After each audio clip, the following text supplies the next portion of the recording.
at the moment? You're just kind of putting it together? There's a lot of art projects that I'm working on. I've just, not just, a couple of months back, done something I've never done before. It's a project that I've been working on and off since I moved to North Norfolk.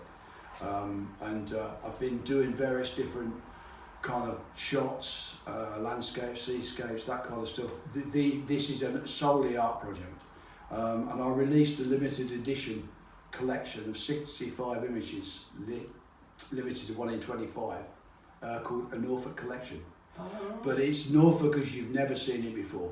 There's a lot of me in it, a little bit of sex, and a shitload of rock and roll. Oh, I apologise. Sorry. Ladies and gentlemen. Sorry. Early morning, forgot about it. Yes, sorry about that, everybody. Anyway, let's move on. So that kind of thing, that type of composition, that type of photograph,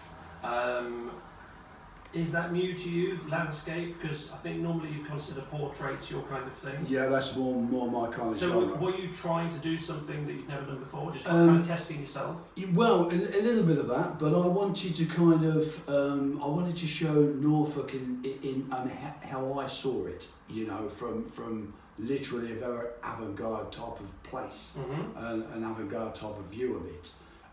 But I mean, the place is a marvellous place to live, and it's been photographed, documented many times. But I just wanted to do something that was a lot different.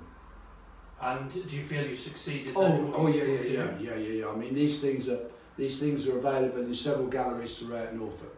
You could buy them in my shop, which is nickelliot.shop. They're online there, 65 of them. And I've also started work on the next part of the project, which will be a similar thing, but with a little bit of difference.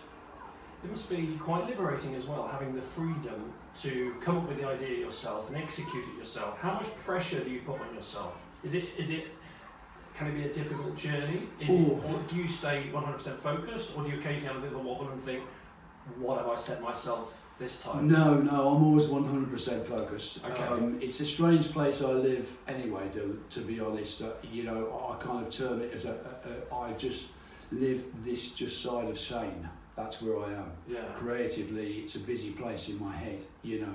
But I set these projects out and I literally just come up with these concepts and think, oh, I think I'd like to do that. Yeah. But for me, I'm always moving the line. The line never stops, so whatever I see as being the next project, the next image, next concept, I move it on beyond that. So I live in an unhappy place.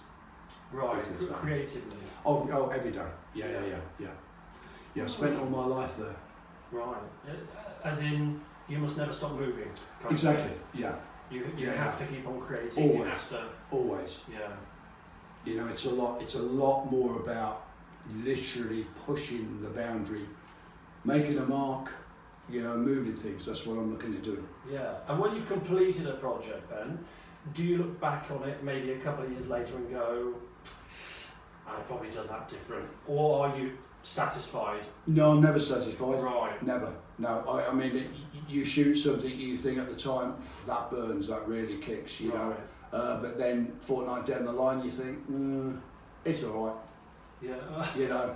So your opinion of a piece that you've done in the past then could change occasionally. So one day you look at it and go, no, I wouldn't have done that, and then, like you say, a fortnight later you look at it and go, actually that's okay. Yeah, that does happen. You kind of view it with a different pair of eyes. So well, sometimes it's good to see. It's good to see projects again. You have to revisit them.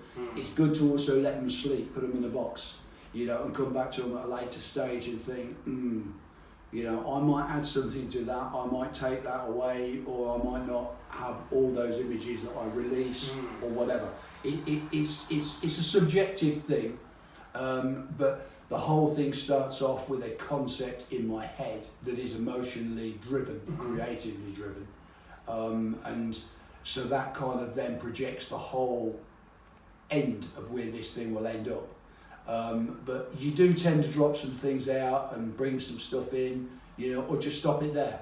Like with Size Matters, the big world first show, I'd never do one again. It was a one-off. Right. It was purely because of the work.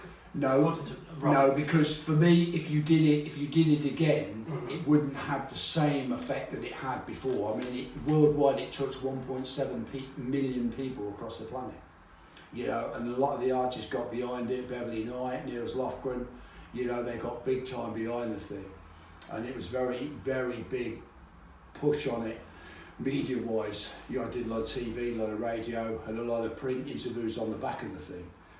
But I'd never do it again. It was one of those things you just don't do it again. You know, it was purely a one-off. It would not have the same effect, the same response, or the same impact, Yeah. you know, as it did the first time. And also, I suppose, with it being original and nobody having done it before, once you've done it, sorry, excuse me, you're going to get imitators, aren't you? Oh, of course. And then it's yeah. kind of lost its uniqueness. Well, I mean, logistically, Dylan, it's very, very hard to do. Very hard to do. Right.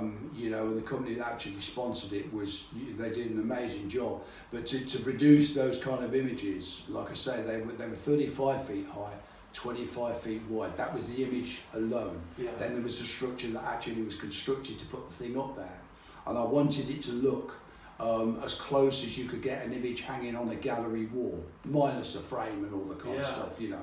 But I mean, I show it in a lot of galleries, Europe, USA, in the UK, and also that I do regular exhibitions. You know, this year I'm looking at doing a food more, which is, again, I haven't done some of these things for a while, and some of them are firsts. You know, they'll never be seen again. I do like kind of doing firsts. I do, yeah. It's all about, you know, making a mark. Yeah. Very much so. Interesting stuff. Right, we're going to get into the travel and then we'll play a couple of songs and then we'll be right back with Nick. If you've got any emails, studio@EndeavourFM.co.uk. Any questions, email them in. Or you can text in 80011. Start your text with the word Boston. You can tweet in your answer as well if it fits in with the character limit.